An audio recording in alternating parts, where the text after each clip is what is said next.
Hey, what's good? I'm Rio, I'm Justin. and we're Burner Music Group. Today, we wanted to walk through some of the myths, misconceptions, and even good advice you're often going to hear as you're building out a home studio.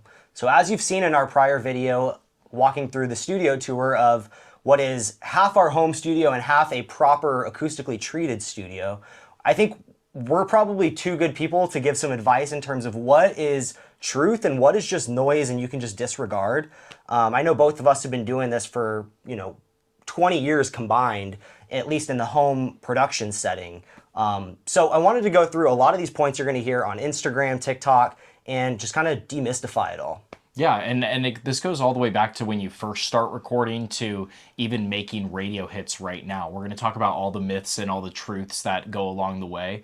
And I guess that kind of leads into my first one today, which is the myth that you need expensive gear to sound professional and that home recordings can't compete with studio recordings. What do you think about that? Do you agree? Do you disagree? I would say I agree with all of that. That's all pretty much in the myth category. That said, a lot of caveats to that, as I'm sure we're going to talk about here in a second. But in general, you would say, yeah, you don't need crazy expensive gear to make a good song and record a good song. In a short story, yes, that is true. I mean, Cool. You can download GarageBand, which is free if you have a Mac, and get started. And it's got great VSTs, it's got great plugins, and you can make a radio-ready hit off of that. So again, that's free if you have an Apple computer or a Mac. Right. One thing I've noticed as I've recorded over the years is that it incrementally gets better the more you spend, but as you're just beginning, if we're talking about just beginning to record and just write music, it's better to just start recording and just start writing music than be consumed with how much it does cost, because there's no doubt, spending more money does make it sound better, but it's to what degree do you want to spend money and in which categories? I think a lot of people think that you just throw money at the monitors and then it's good, right? There's many different categories you can spend money. Good gear does not equal good music. Right. I think there should definitely come this part of outgrowing, your free plugins, understanding the limitations to it. Just speaking to my own journey, I know that's what I did, is I tried to outgrow everything that I had access to before I instantly went to buy a new plugin or use what I saw another producer I really like using. Like, you use your limitations, outgrow it. And, I still go back and use free plugins because it does something very well, or something that I eventually outgrew, but, I can still understand the full extent of using the free plugins. So definitely start with something. Don't save up a bunch of money to get started. Just jump in and use what you got. Yeah, and I liked what you said about levels, because ultimately it's going to start somewhere, right? And as you make more with your craft, you're going to be able to get more money to be able to level up your craft, just as you would with any hobby, right? And so spending time making things the best you can possibly make them is important, I would say. Yeah, and that kind of segues into my first myth or truth, which is pretty similar, maybe just said in different words, and that's you need great speakers, right? Like, you don't need great gear per se. That said, there's a time and a place where great speakers are on the menu, right? Like, I would love to, in my next setting, have a more acoustically treated room where it makes sense to have good speakers. But at this point in time, I just want to be able to play my mix fairly well at a good volume. But even as you're getting started out, don't save up for a couple $100 speakers or monitors. Just get what's cheap and available to you and play at volume. I think the real mix work with what good speakers will provide can come through good headphones. So at this point in time, don't save up for good speakers. Rather put that money for good speakers towards good headphones. Yeah, I'd agree with that. And I'd also say, the biggest question you can ask yourself in that category is, am I mixing or am I not mixing, right? Am I shipping this off to somebody else or am I shipping it to myself? Because I remember when I started mixing, I wanted to get the bare minimum viable speakers that could give me a nuanced approach to listening to my music versus, I would say, the baseline speakers that somebody might get at Guitar Center don't necessarily prepare one for mixing. And then also on that end, I would agree. I've been in hundreds of $1,000 studios where there's speakers that are worth more than my entire setup and all my guitars combined, and it still didn't do the exact job that my ears would have done in a different setting that I already knew and was comfortable with. So you mentioned about finding a speaker you like, and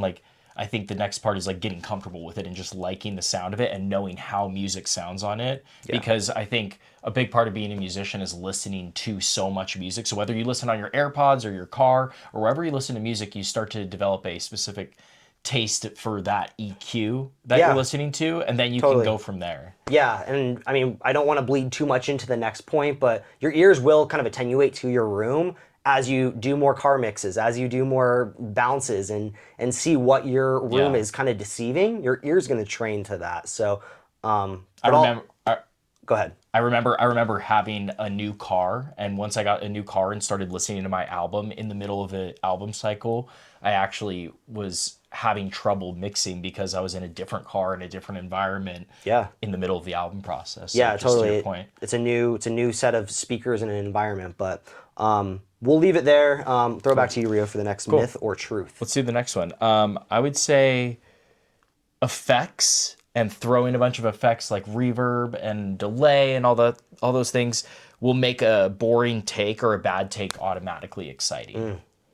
Yeah, I think it goes back to like the kind of like proverb, like garbage in, garbage out. Like you can't make, something that's a crappy recording, a crappy sample, whatever it is, sound great with just good effects. Like you need something quality before you can make it shine even brighter. So Right. I totally agree with that. Oftentimes we use words to describe music like soul and groove, and those things aren't produced by like effects. Totally. It's so much more in like the way that the instruments played or recorded. Now you can have happy accidents and throw an effect on there, as you've seen us do in our videos, and something crazy will happen that's a happy accident. But that's very rare, and I wouldn't use that as like my go-to production strategy. Yeah. Total myth. So don't just think slapping a bunch of effects on something is going to make it better automatically. Yeah. What's your next one? Yeah, not much more to say on that. The one I'll go to is, it's a truth. You do need good headphones. As I said earlier, like don't spend your money. It's kind of the flip side of the coin to speakers. Like you don't need good speakers, but you do need good headphones. So you would suggest to somebody, if you have $500 and you can only buy one or the other, you would suggest headphones? 100%. I would agree. Again, you said earlier, like depends on what you want to do. Many people get started in this just learning how to songwrite and produce. So maybe in that case, you would want, some crappy, quote unquote, speakers just to play it out loud in your room and feel your music. And I think that's super important. But if you're looking to do something closer to like releasing it for Radio Ready or Spotify or Apple Music, like you need better headphones to mix your music, to truly hear what it's going to sound like when you bounce it out in various settings. So that said, the number one pair of headphones I would recommend is the Steven Slate VSX headphones, which we've talked about in our studio tour. We both use those. Yeah, it's just a great modeling headphone for you to have access to like hundreds of thousands of dollars of studios and monitors, all in one pair of headphones. And it'll save you thousands of bounces for car testing.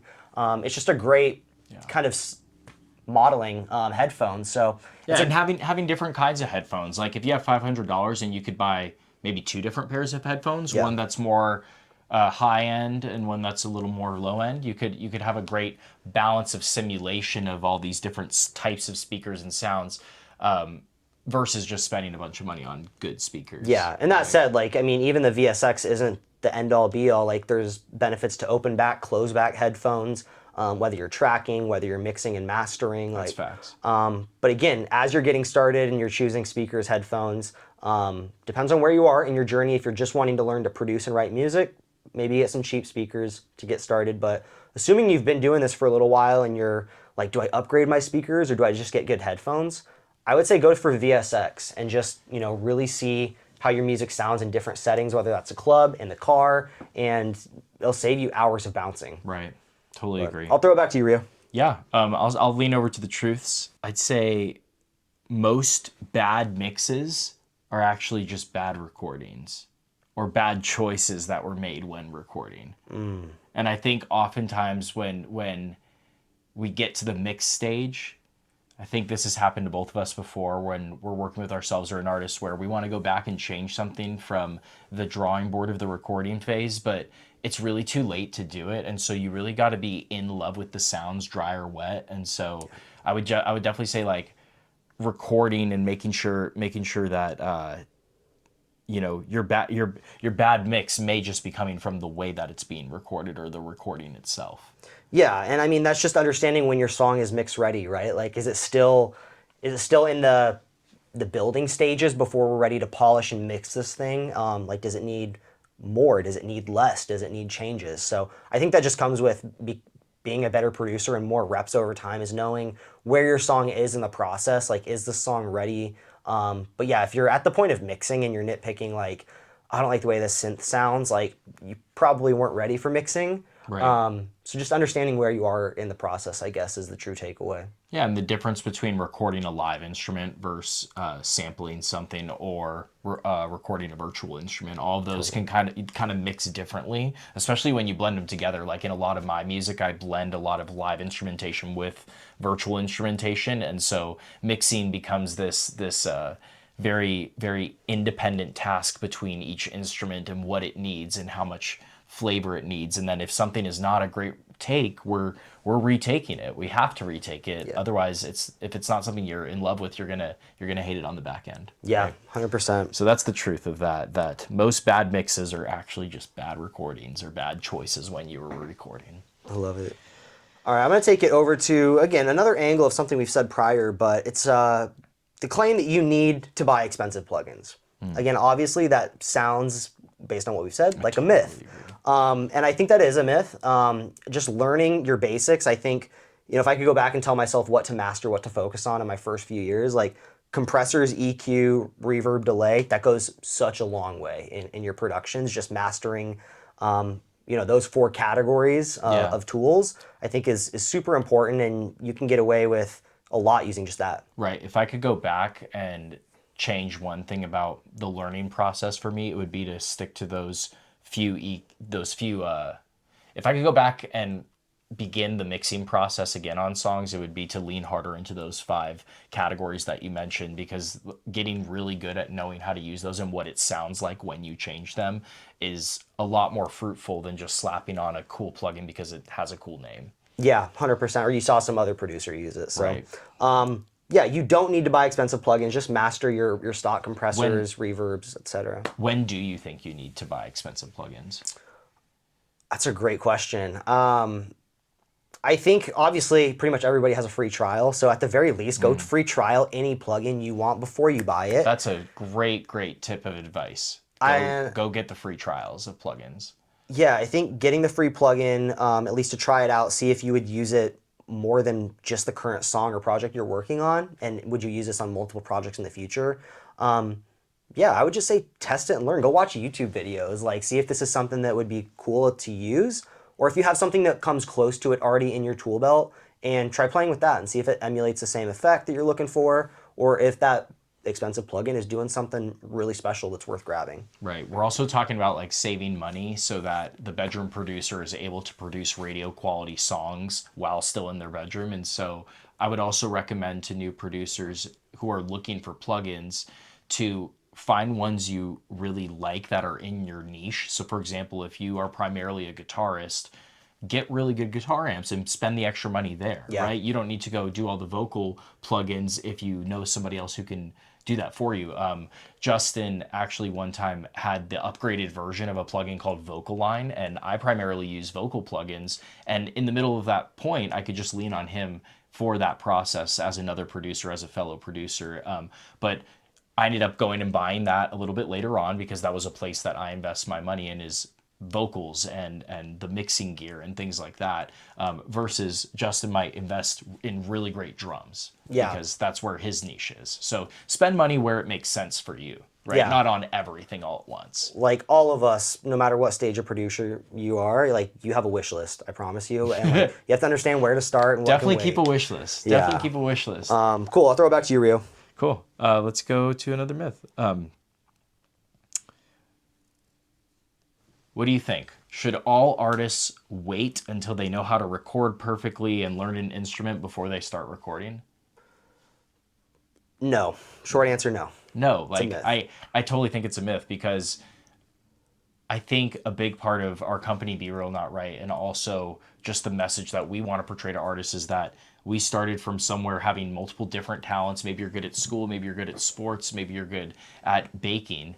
and then maybe you also love music. And so diving into music is such a special thing. And I think just getting your ideas out there is important. And so when you're starting, start as easily as you possibly can and just start getting those ideas out there, because by virtue of recording and hearing yourself back, you get better. Yeah. Especially from singers. That's what I'm talking about mostly, is like the singer lens. Yeah, and from a vocal standpoint, like there's so many tools that can make you sound great. Like I think people are scared that I'm a bad singer, and like I tell all my friends, anyone can sing. Like I can make any one of my friends, any one of my family members sound like Sabrina Carpenter. Many like, people are terrible singers and they chart all the time on Billboard. And not calling Sabrina Carpenter a bad singer. You are we perfect. love you, Sabrina. But that said, yeah, I mean, don't be afraid to get started. Just voice memo yourself, drop it into GarageBand, like I said, a free DAW, and start playing with some tuning plugins and timing plugins, and just get your idea out. For sure. I think it's just start somewhere. Don't wait to be perfect. Yeah, I was really nervous about, this kind of ties into what we were talking about before. I was nervous when I first started recording because I didn't have the most expensive gear and I didn't know where to start. So you had to do a Google search and find free audio recording software. But once you start utilizing that free recording audio software to its fullest potential, and big thing is taking the time to learn and practice and like look at the user's manual, look at the instructions, try and get to know it yourself so that you use it to its full extent. You can produce really great things out of it. I mean, there were people who've made songs on BandLab that have charted, and made millions of streams. And so don't be afraid to just put the idea into the ether. Again, a good recording with effects can take you to a lot of different places. A bad recording can't really take you anywhere. Yeah. And talk to producers that can help you. Come talk to us. That said, I'll go to one of my points. You tell me if you think it's truth or myth. Okay. You need a good interface, something more than a Scarlett. In general? That's the point of advice. You need a good interface, something more than a Scarlett. Going back to our point earlier about spending money in the right categories, I'll probably say that yes, you do need a good interface in this day and age. 5 to 10 years ago, I don't think you did as much, but now there's so much differential in quality. I think that you're just taking the work off yourself if you get a better interface, right? So I think it's 50-50. It's like a myth, but it's also truth, right? I really thought I was going to get him on a hot take, but yeah, no, I totally agree. I think that is actually a sound piece of advice. It's a good piece of advice with how important and how prevalent home recordings have become. Like you need that little extra bit, that extra little bit of sharpness. And having been a Scarlett user for many of my beginning years, like I noticed a huge jump in the quality of my raw DI recordings on vocals, guitar, you name it, through the Scarlett up to Universal Audio Apollo. So I'm not saying you need to go buy an Apollo. I mean, there's a million options in between those two in terms of like price levels. So, but something I think more than a Scarlett.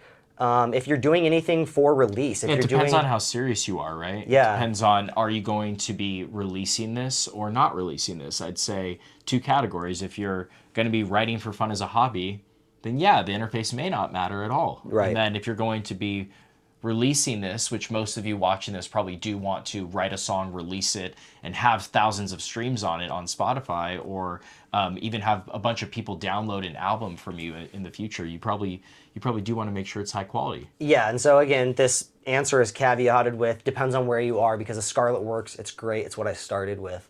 But assuming that you're not just getting out of the gates trying to direct input your guitar into your computer, and you're looking to make something for release, I think investing in something higher than a Scarlett is worthwhile advice. Okay, nice. Well, I think we have a couple more here. Throw it back to you, Rio. Do you have anything else? One more for me. I think this one might be a little bit of a hot take, but going back to our idea that you don't need so much to make something incredible, I think simple intentional recording chains will beat out big complex recording chains every single time. Finding again your 2, 3 to 4 plugins that just give the flavor that you're looking for. I think oftentimes my first mistake when mixing or when writing music in the first place was getting so excited about all the plugins and getting oversaturated on them and layering them too much. It's how you get overproduced, right? Yeah, it's how you just like take a really cool sound to a very bland sound. Oh you my just gosh. crush it down and lose all character. Yeah, I love what you said about losing character, because like I've had songs that have lost complete character because you've just been pushing them too far with plugins and cool things. There's time for experimentation, but there's also time for like serious writing. And I would definitely say when you're serious writing, like set a rule for yourself, limit yourself on the number of plugins. Like, can I even get away with this song with just a couple instruments? We find less is more, but then maybe there's a separate time for experimentation and kind of fun exploration across your plugins. Yeah, it's funny you bring that up, because that's actually one of the last few things on my list is use preset chains for mixing and mastering. I think that's a very caveated point, but I'm calling that a myth.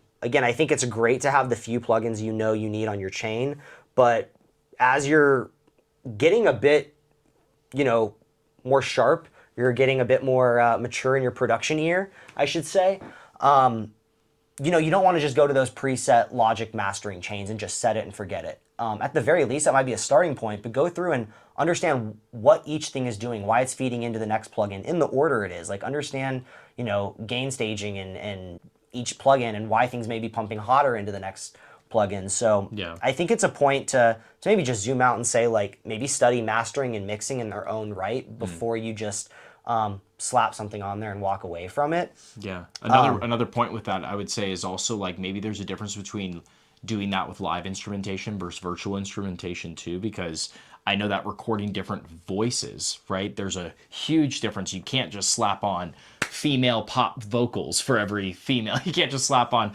male rock vocals for every rock singer. And then I also think when you have some really great plugins, like we've used Gojira Amp, we've also used plugins by JST and Waves, where we found some just beautiful plugins that we just found and let them sit on virtual instruments. But I would say, in your take, it would be very rare when you would use a preset and not at least modify a component of it. I think it's just so common in this day and age where people can submit a raw song to like an AI tool for mastering. People aren't really taking the time to understand like what their master needs. Like it is an art process. There isn't one way to master a song that's right.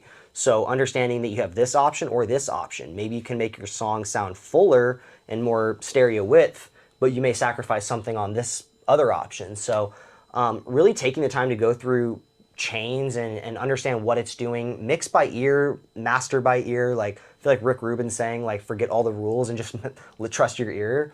But I mean, really, like, go through the chain and start taking things off and say, do I need this? Do I not? Is this making a difference? Is it improving, not improving my song? Yeah, so I'd say when songwriting, use your ear, and then when mixing, make sure you know your instruments and tools you're using. Those are like the two biggest summaries of what we're saying today. That said, before all the other producers come at us and say you absolutely need like a limiter on your chain and this and that, like, yes, you do, but don't take those preset settings, I guess is the point, and just say that's the one right way to get my master as loud as possible. It's not at all true. Yeah, and nothing, at the end of all this, nothing beats just listening to a bunch of music, right? In a bunch of different settings. Listening to it on your car, listening to it on your phone, and just really hearing how things sound, not just as a song, but as individual components. So listen for the bass when you're in the car. When you're wearing your AirPods, listen for the guitars and hear the difference between how they sound in your headphones versus a Bluetooth speaker at a party. Yeah. And I really think like taking some more stronger mental notes of the way your ears listen to music in life helps you with mixing. Yeah, 100%. And you know, that comes back to the point of like testing your songs against references, bouncing out your tracks to take it to the car.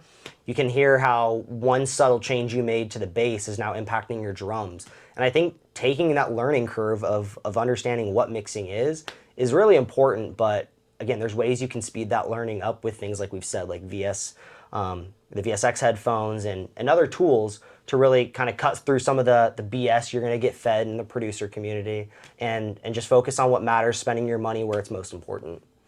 But thank you guys so much for watching today. Be sure to like this video, share it with other producers that you're getting started out with and writing beats with. Subscribe to the channel so you don't miss future videos from us, and follow us on TikTok, Instagram, wherever you guys are, at Be Real Not Right. And if you guys have any questions about recording, you can find us right here. Thank you guys so much. We'll catch you all next time. Peace. Bye.